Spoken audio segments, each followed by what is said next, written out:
Learn how to break the cycle of suffering of the push and pull thoughts by really embracing stillness. Grand Rising, if you are a first time viewer, welcome. My name is Joseph Long, and I thank you for tuning in. Let me shift this mic camera just a little bit so I'm a little more centered. Beautiful. Soon after my mom passed, I found myself busier than I ever been before, working a job that requires 10 hours minimum just to stay afloat, commuting to the gym, going to stage production rehearsals and shows, and producing daily new content on my social media platforms. I needed to feel a sense of quiet inside. I recently read to hold the question, where is rest? I tried it. The answer didn't come to me in words. Instead, I discovered that just asking the question elicited a sense of stillness and peace. Once my mind became calm, I could rest in the busyness. Have you ever heard the phrase, be still and know that I am God? Have you wondered what that really means? Doing my research of Eastern teachings, I began hearing about concepts such as shashara, continuous movement, and nirvana, cessation.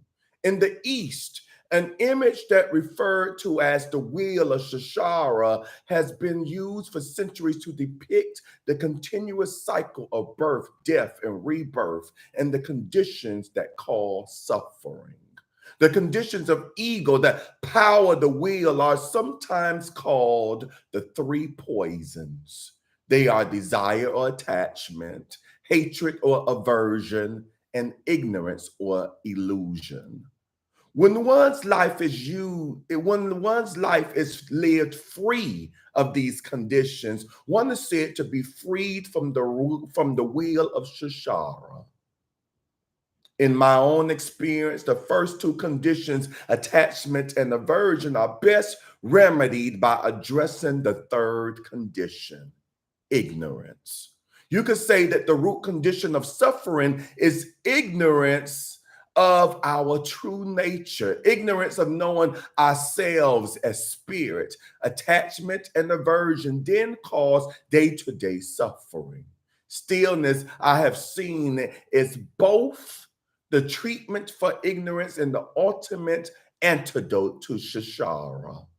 When your mind is still, you get a rest from the push pull energies that drive the ego and cause suffering. In stillness, the energies of attachment and aversion can unwind. The sense of a me who desires can relax out the center and center our experience and ultimately dissolve. That is the harmonizing quality of stillness. Excuse me. Before we start today's meditation, I'd like to invite you to try a couple of exercises with me to get a dose of what life is like divorced of stillness. Try this experiment.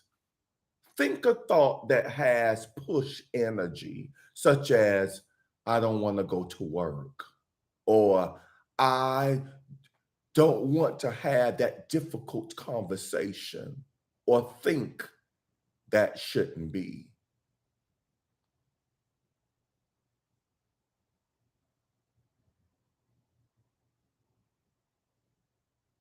Now check in with your body. Can you feel it registering aversion? It may feel like there's a hand in your gut pushing away. Next, consider a pull thought such as, I want to meet someone who will love me, or they should do what I want.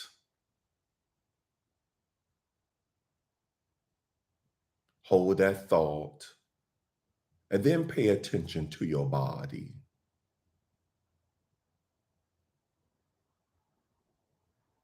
Do you feel the grasping fist in your gut? Tension in your shoulders?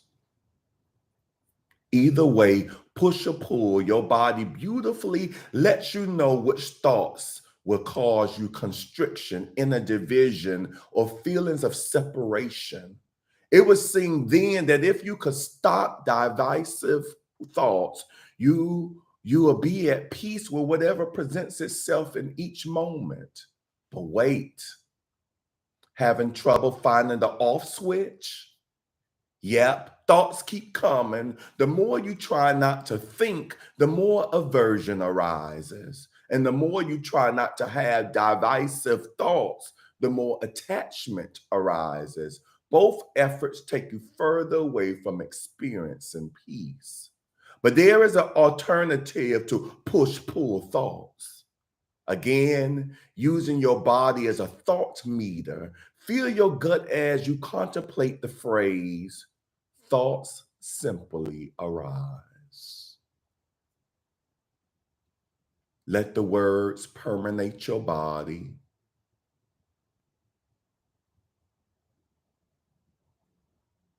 Do they make you feel more peaceful or less so? My guess is that you feel more peaceful. Perhaps you can sense relaxation as you let go of assigning credit or blame for having a particular thought.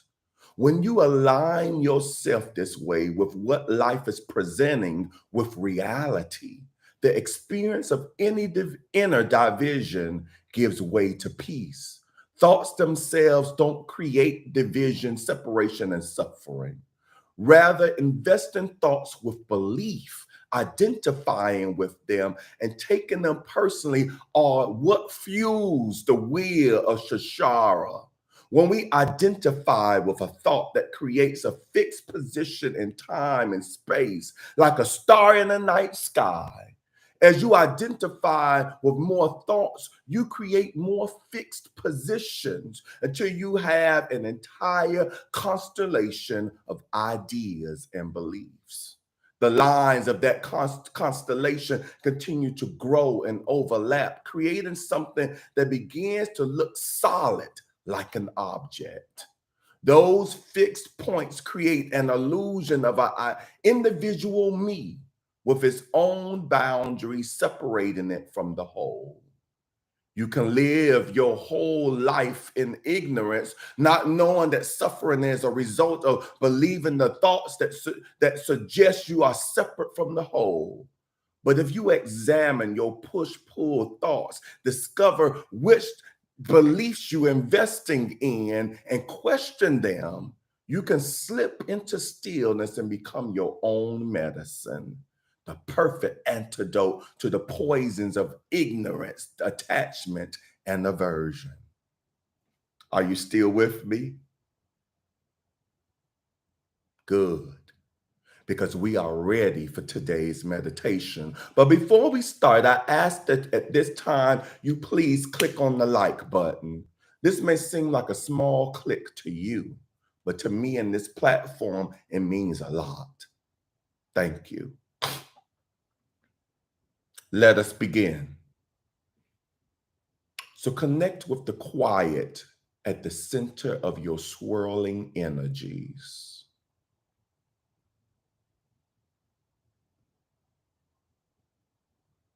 Begin by sitting comfortably. Close your eyes. Breathe deeply.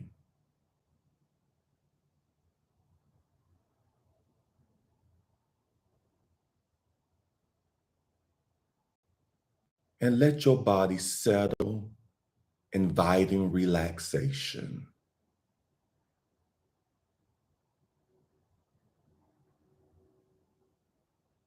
Observe your body as you allow it to cease moving.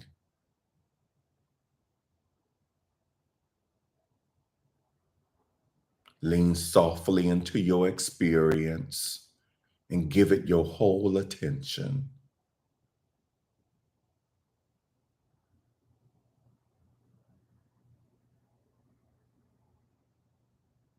Now drop this question into the space between your muscles and bones. What is stillness? Let your body experience the answer.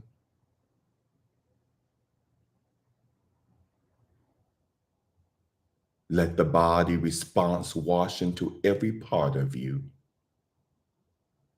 from the top of your head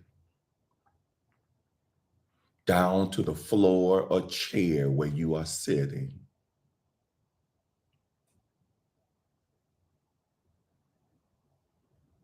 As your body quiets and softens, notice the stillness gather and settle.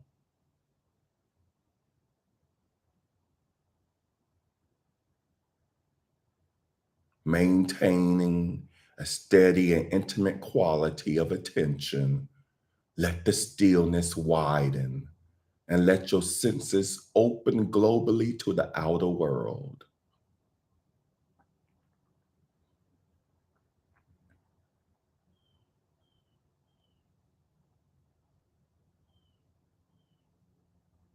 Notice the space of your awareness and let it relax outward.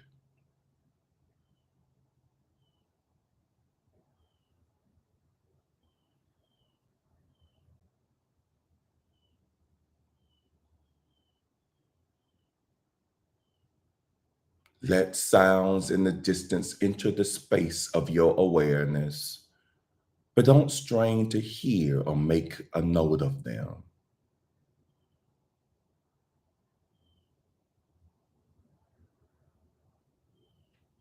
Notice any sounds that arises closer to you between the edge of your body and the outer shores of your hearing.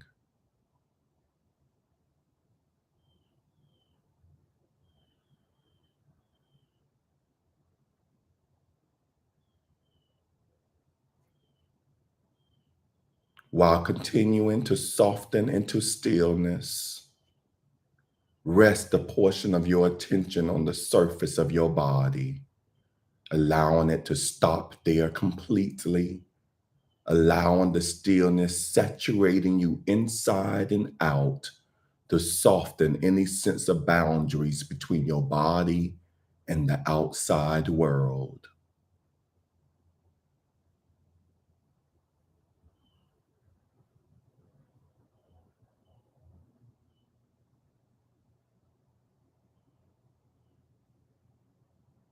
Let any sense of me who is aware relax out of the center, letting stillness dissolve all attachment, all effort.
Now bring your awareness back to your breath. Allow yourself to feel the in and out rhythm of the rise and fall of the breath.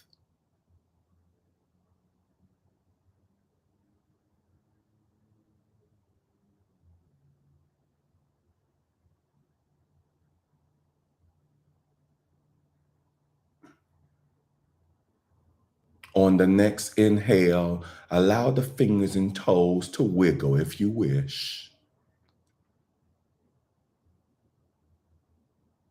Gently shift your arms and legs as needed.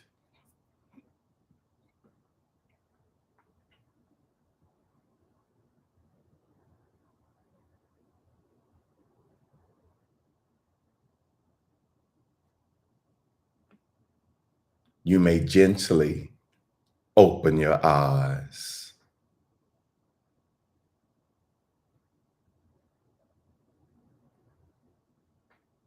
Namaste. How do you all feel? We need only look at the birds in the air to feel a spirit of freedom in our souls. Freedom is part of our divine identity, an attitude of mind and heart that allows our souls to soar to new heights. As we live from our true nature as a spiritual being connected to each other and the universe, we feel liberated. Burdens lift from our shoulders, and we no longer feel bounded by unpleasant memories or others' disapproving comments or negative perceptions. We walk with a confident step. We are willing to try new things. We do what is ours to do with a light spirit and joy in our hearts.